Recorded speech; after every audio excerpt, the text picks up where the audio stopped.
Welcome sa aking YouTube channel. At sa video na to, another sharing knowledge na naman po ang ibabahagi ko. At another DIY repair na naman po ang gagawin natin. Kaya kung bago pa lang sa aking YouTube channel, huwag kalimutan mag-subscribe, mag-like, mag-share, at mag-comment down below para may feedback ako sa mga ginagawa kong video. Kaya umpisa na natin to pagkatapos ng intro.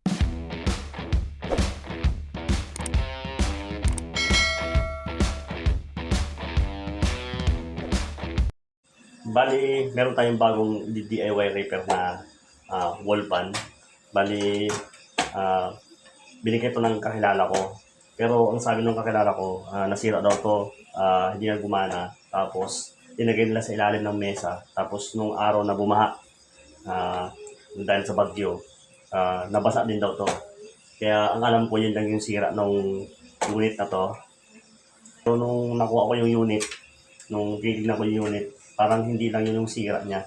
Ito nakikita ko sa electric pan na to. Kasi una-una to, gumagalaw na.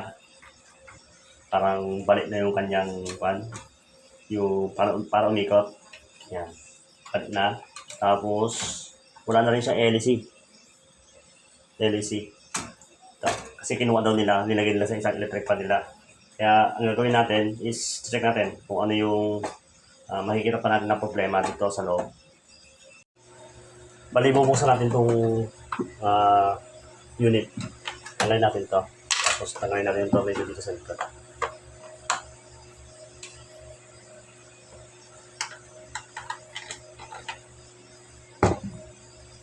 Tapos, ito. Kaya pala umikot to. Wala na yung crank dito. Sira na rin itong gearbox. Tapos saksak natin. Tama natin kung may upo.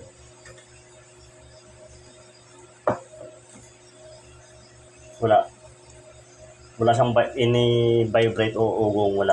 Sabihin, may sira to. Sira na talaga. Pero para makasigurado tayo kung anong pang sira, dito agad tayo mag-test sa may capacitor. Tanggalin muna yung capacitor. So may tape to. Bali, pina-repair na kasi nila dito. Tanggalin lang natin yan. Tapos, time tester. Strain natin sa times 10. Tapos yung isang test probe, lagyan natin dito sa isa, linya. Tapos yung isa dito. Walang palo yung tester natin. Kasi pag pumalo yan, ibig sabihin good pa yung motor. Pero pag test natin, walang palo yung tester, kaya sira na rin yung kanyang motor. Kaya ang gagawin ko dito is bibili siguro ako ng motor, or baka sakaling ma-spare ako dyan. May isa akong spare na motor dyan eh. Subukan ko kung kasya dito. Pag hindi kasya, bibili na talaga ng motor. Tapos gearbox. Makangahon lang tayo dun sa mga piyesa natin dyan. Baka sakaling pwede rin.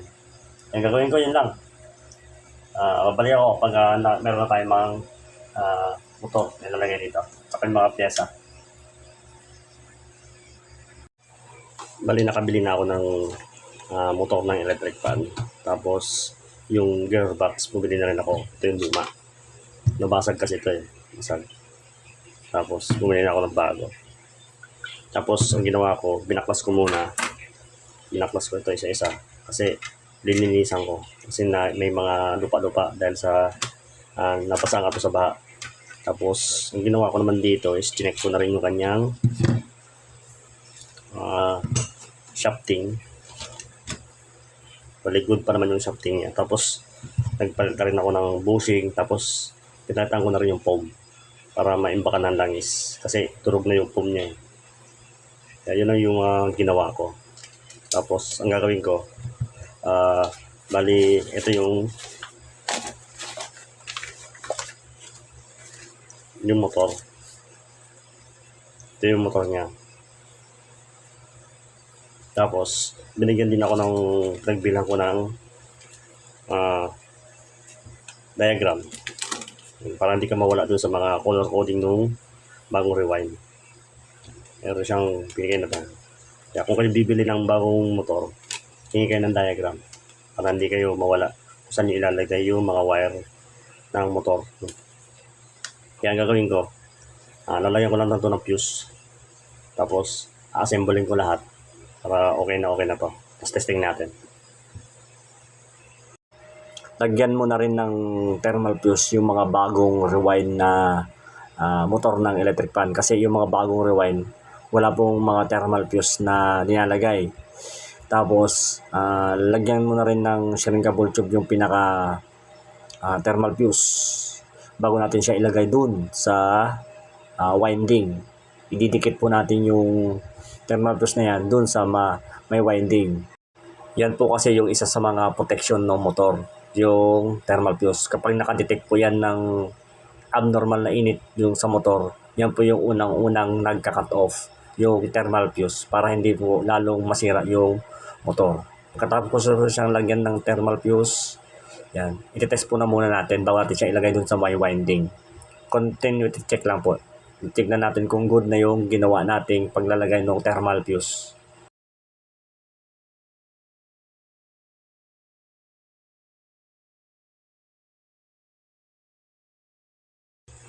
Good naman yung nilagay nating thermal fuse, kaya proceed na tayo sa next step, yung paglalagay na ng thermal fuse ng pinaka-winding. Ididikit na natin siya.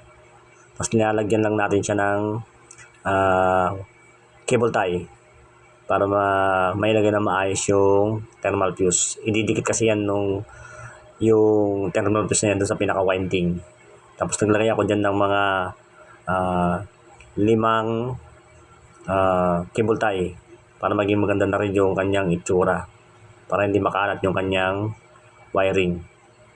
Tapos ang gawin mo pagkatapos mo malagyan yan, puputulin mo na yung sobra. Tapos i-assemble na natin siya yan sa may pinaka-housing noong wall pan. Pagkatapos ko siyang linagyan ng thermal fuse yung motor, inassemble ko na rin siya dito sa kanyang housing. Tapos nilagay ko na yung bagong gearbox, ito yung luma. Tapos naglagay na rin tayo ng bagong capacitor, kasi ito yung lumang capacitor niya. Low value niya, pero same value yan. 1.5 UF, 1.5 UF. Yan. Tapos, dito naman sa kanyang wiring, ito naman yung gagawin natin.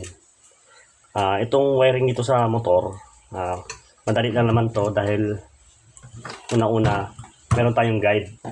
Ito yung binigay na diagram nung pinagbilan natin nung motor. Binigyan na tayo ng guide kung ano yung color coding dito, kung saan mo i-connect yung mga wiring dito papunta sa may switch. Kumbaga itong green is yung kanyang line 1 or yung kanyang supply. Yan. Tapos yung number 1 is yung white. Tapos yung kanyang black is number 2. Tapos yung red is number 3. Yan yung kanyang color coding.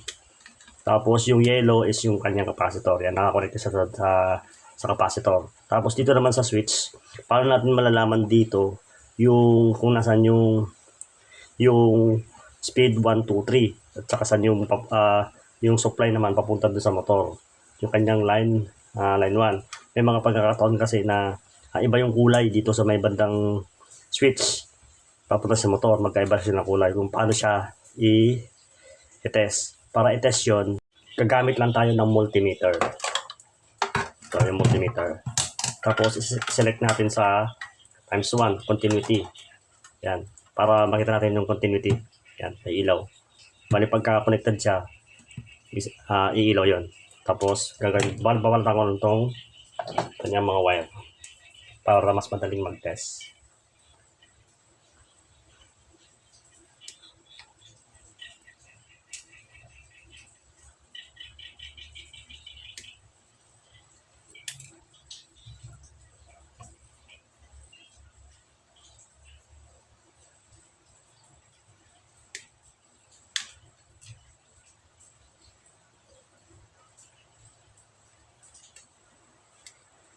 Tapos,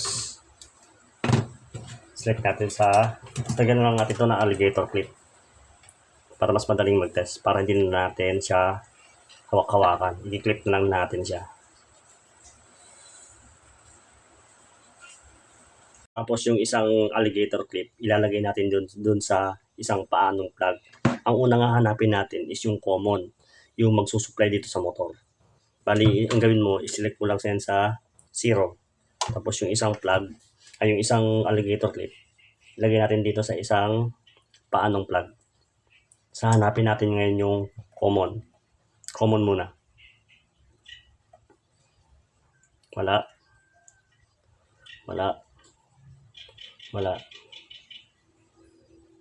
Yun. Itong green, ito yung common, ito yung magsusupply sa motor. Yan. Pagkatapos natin mahanap yan, kailangan mo natin yan. Tapos, hahanapin naman na natin yung speed 1, 2, 3. Yung isang alligator clip, ilipat mo dun sa kabila. Sa kabilang paa niya. Tapos, i-select mo yung selector ng electric fan dito sa number 1.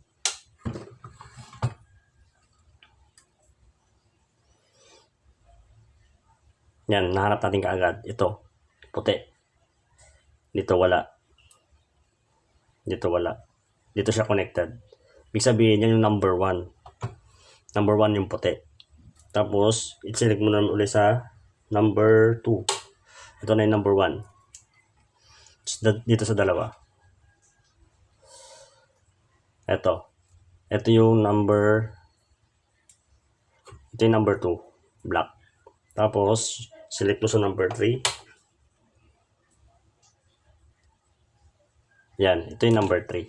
Kaya ito yung common.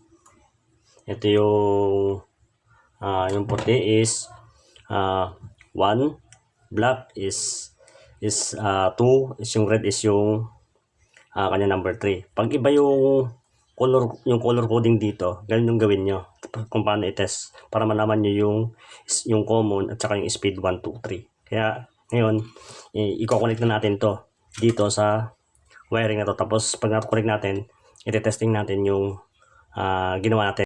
Na-i-wiring ko na yung mga wire, na-connect ko na siya.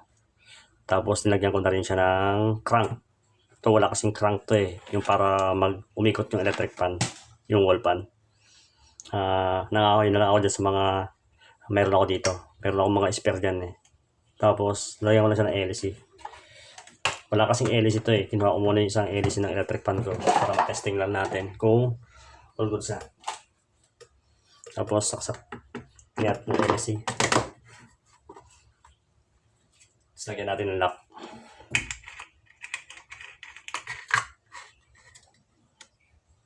Yan. Tapos set up lang natin to na maayos. Yung walang tatamaan. Yan. Tapos saksak na siya.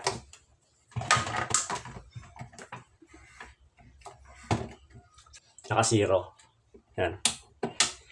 Tapos steady na lang muna natin. Hindi siya gumalaw. Tapos testing number 1.